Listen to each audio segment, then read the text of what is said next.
Setiap kali saya khotbah, saya mau cerita kesaksian, saya tuh harus hati-hati sudah.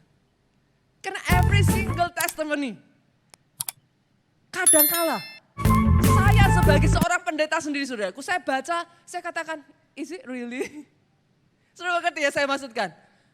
Karena apa yang sudah disampaikan firman Tuhan sejak dari awal Januari saudaraku. Record breaking miracle it is really happening.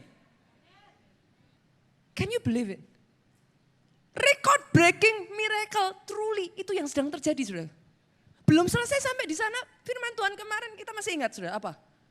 Dream like miracle. Kalau saudara masih ingat kesaksian yang disampaikan kemarin juga. Yang satu ini benar-benar saya itu baca sampai ngomong sama Pak Jo gini. Yang benar, ini mana orangnya? Saya pengen dengar sendiri dari cerita orangnya.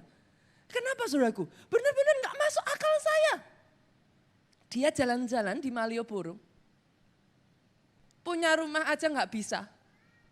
Kontrak aja sewanya mau bayar gak cukup. Dia jalan-jalan di Malioboro saudaraku. Gak sengaja papasan dengan seorang pengusaha. Duduk makan ngobrol bersama. Gak pernah kenal sedikit pun sebelumnya, tidak tahu siapa orang ini, pengusaha ini bahkan bukan orang dari kota Jogja. Saudara. Ceritanya terjadi di kota Jogja. Dia jalan di Malioboro, saudaraku sepanjang jalan Malioboro, dia papasan dengan pengusaha ini. Duduk ngobrol ngerasa cocok. Tahu saudara apa yang terjadi? Yang dia gak ngerti, 2 minggu sebelumnya Tuhan itu bicara sama pengusaha ini. Kamu punya 2 rumah yang kamu gak pakai. Yang satu kasih ke orang. Pengusahanya ngomong, ya Tuhan aku mau taat. Tapi dikasih ke siapa? Hari itu pengusaha ini jumpa dengan jemaat kita saudaraku. Dia ngerasa cocok. Tahukah saudara apa yang dia katakan? Sekarang aku tahu kenapa Tuhan suruh aku ke Jogja. Lah kenapa? Untuk ketemu kamu. Lah kenapa? Tuhan suruh aku kasih kamu rumah. Saya dengar, I personally cannot believe it. Bukan hanya itu saja saudaraku, 2 minggu kemudian kalau cerita ini belum terjadi saudaraku, maka it's just a promise. Tapi literally 2 minggu setelah orangnya jumpa dengan pengusaha ini, dikasih akte tanahnya, bahkan biaya balik namanya saja yang biayai orang yang ngasih. Minggu lalu saya cerita saudaraku, di San Moritz saya cerita, kalau saudara jadi jemaat kita ini, apa yang akan saudara lakukan? Ada salah satu pelayan Tuhan ngomong, pingsan Bunita. Dream like miracle, semua yang Tuhan janjikan one by one.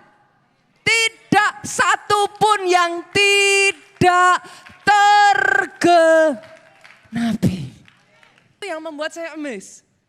Kenapa saudara? Dari semua mujizat-mujizat yang banyak terjadi di gereja kita, saya tahu ada begitu banyak mujizat. Saudara. Bahkan nanti akan saya ceritakan saudaraku, atau langsung saya ceritakan aja saudara. Saya kemarin juga kaget saudara. Saya tuh kenapa kalau khotbah sekarang ini ya saudara, saya berapi-api saudara. Karena setiap saya jumpa jemaat, Bunita tunggu sini sebentar. Kenapa? Saya mau cerita. Saya sudah tahu kalau ada jemaat ngomong seperti itu. Di gereja kita sekarang saudaraku, bukan lagi Bunita saya mau konseling, ada masalah. Bukan saudara. Yang saya membuat saya takjub dengan gereja ini sekarang saudara. Kalau ada orang pegang saya, tarik saya Bunita sebentar. Saya tahu ada kesaksian baru akan diceritakan saudaraku. Orang kalau nabur sambil cucuran air mata bu, mungkin kondisinya sedang kekurangan. Yang mengerti katakan amin. Sudah kekurangan disuruh nabur. Ini yang saya ceritakan beberapa waktu lalu sudah. Biasanya datang IR1 orangnya saudaraku, ini saya nggak lihat hari ini. Dia bersaksi sudah, disuruh Tuhan nabur. Itu bahkan uang saja yang untuk nabur dia nggak ada. Tapi Tuhan gerakkan, kamu nabur benih profetik. Loh Tuhan, uangnya aja nggak ada. Yang ditabur apa?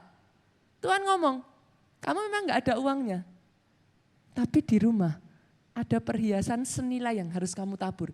Dia lupa saudara.